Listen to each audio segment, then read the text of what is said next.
Tuhan, mari kita berdoa. Bapa, di dalam nama Tuhan Yesus, terima kasih buat hari ini.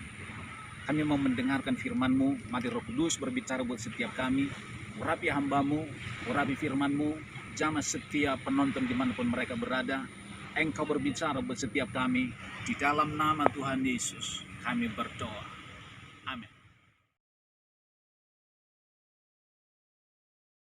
Firman hari ini 1 Raja-Raja pasal yang ke-22 ayat yang ke-37. Demikian firman Tuhan.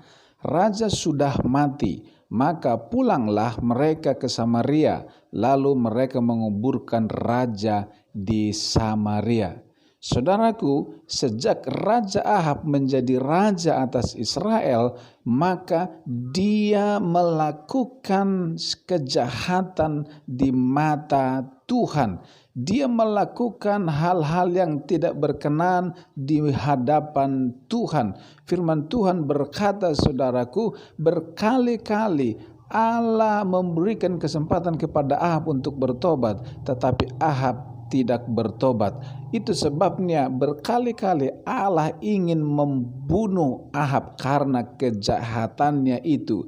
Adapun beberapa dosa kejahatan yang dilakukan oleh Raja Ahab. Yang pertama, Raja Ahab membawa bangsa Israel menjadi penyembah berhala, penyembah Baal. Yang kedua, Raja Ahab membunuh para nabi Tuhan di Israel bersama istrinya dengan yang bernama Ratu Isabel. Dan dosa yang ketiga yang dilakukan oleh Raja Ahab, dia mengejar-ngejar Nabi Elia dan ingin membunuhnya. Dan dosa yang berikutnya yang dilakukan oleh Raja Ahab, dia membunuh Nabot, pemilik kebun anggur yang ada di samping istananya.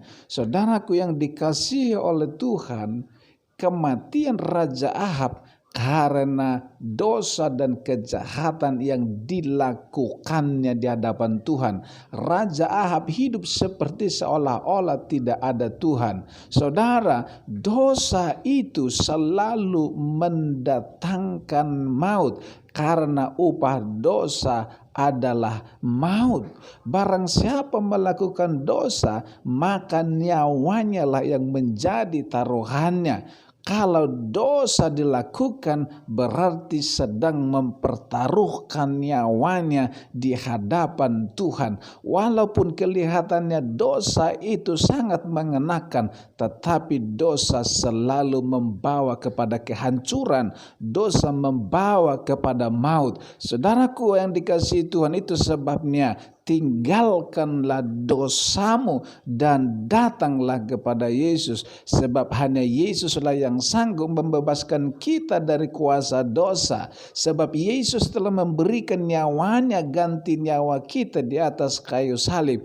Hukuman dosa yang seharusnya kita tanggung, Yesus sudah tanggung di atas kayu salib. Itu sebabnya ketika kita datang kepada Yesus, kita percaya kepada Yesus dan minta ampun semua dosa yang kita lakukan, maka firman Tuhan di dalam 1 Yohanes 1 ayat 9 berkata, jika kita mengaku dosa kita, maka Ia adalah Allah yang setia dan adil akan mengampuni semua dosa dan kesalahan kita. Di dalam Yesaya pasal 1 ayat 18 firman Tuhan berkata, walaupun dosamu merah seperti kemeji, akan putih seperti salju. Ketika kita datang kepada Yesus menyerahkan hidup dan minta ampun kepada Tuhan, Dia akan mengampuni kita. Di dalam Yesus hidup kita dibuatnya menjadi bersih, menjadi kudus. Di dalam Yesus kita dibuatnya menjadi layak berdiri di hadapan Bapa, dan di dalam Yesus kita adalah orang-orang yang pasti diselamatkan. Kiranya Tuhan memberkati kita sekaliannya. Haleluya.